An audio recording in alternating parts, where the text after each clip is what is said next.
Lecture du deuxième livre des rois. Voici comment le Seigneur enleva Élie au ciel dans un ouragan. Ce jour-là, Élie et Élisée étaient partis de Gilgal.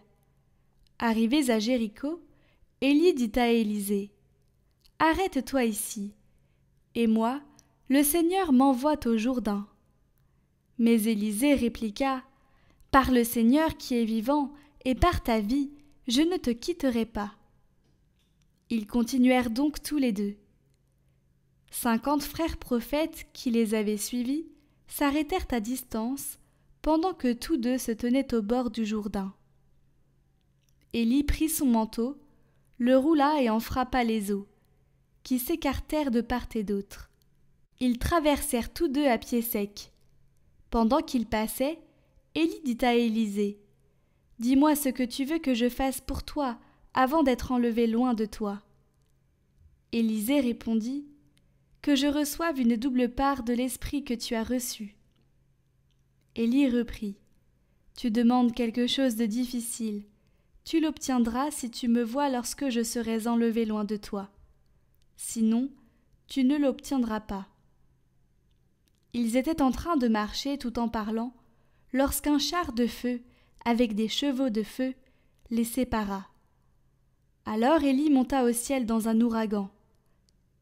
Élisée le vit et se mit à crier : « Mon père, char d'Israël et ses cavaliers !» Puis il cessa de le voir. Il saisit ses vêtements et les déchira en deux. Il ramassa le manteau qu'Élie avait laissé tomber. Il revint et s'arrêta sur la rive du Jourdain. Avec le manteau d'Élie, il frappa les eaux, mais elles ne s'écartèrent pas. Élisée dit alors : « Où est donc le Seigneur, le Dieu d'Élie ?» Il frappa encore une fois. Les eaux s'écartèrent et il traversa.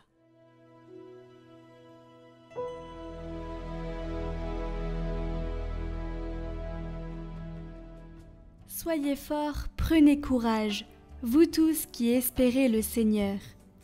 Qu'ils sont grands tes bienfaits, tu les réserves à ceux qui te craignent. Tu combles, à la face du monde, ceux qui ont en toi leur refuge. Tu les caches au plus secret de ta face, loin des intrigues des hommes. Tu leur réserves un lieu sûr, loin des langues méchantes. Aimez le Seigneur, vous ses fidèles. Le Seigneur veille sur les siens, mais il rétribue avec rigueur qui se montre arrogant.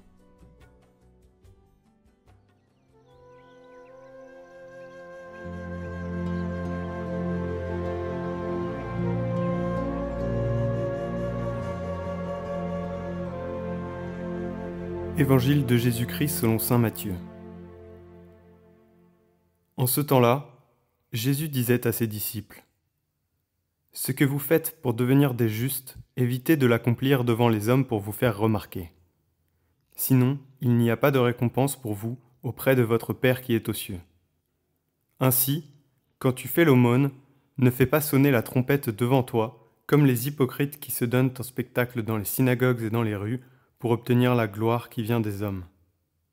Amen, je vous le déclare, ceux-là ont reçu leur récompense. Mais toi, quand tu fais l'aumône, que ta main gauche ignore ce que fait ta main droite, afin que ton aumône reste dans le secret.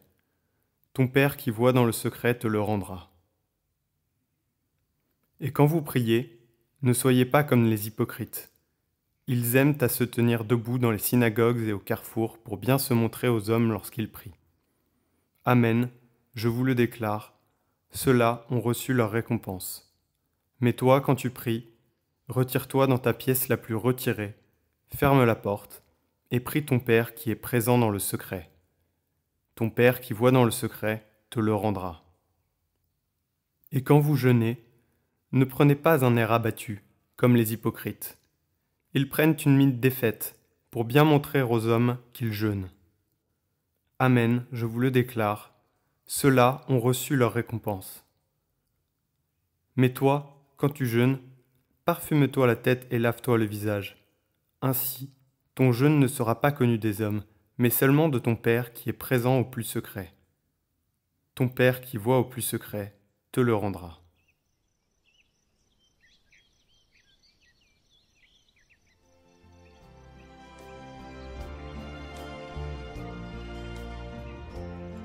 Avant tout, se garder des hypocrites, c'est-à-dire veiller à ne pas fonder sa vie sur le culte de l'apparence, de l'extériorité, sur le soin exagéré de son image. Et surtout, faire attention à ne pas plier la foi à nos intérêts. Ces scribes couvraient leur vaine gloire du nom de Dieu et pire encore, utilisaient la religion pour gérer leurs affaires, abusant de leur autorité et en exploitant les pauvres.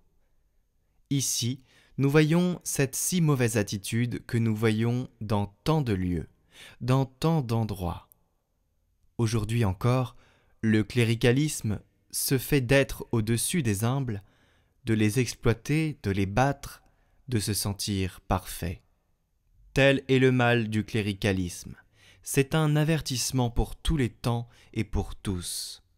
Église et société, ne jamais profiter de son rôle pour écraser les autres, ne jamais faire des bénéfices sur la peau des plus faibles.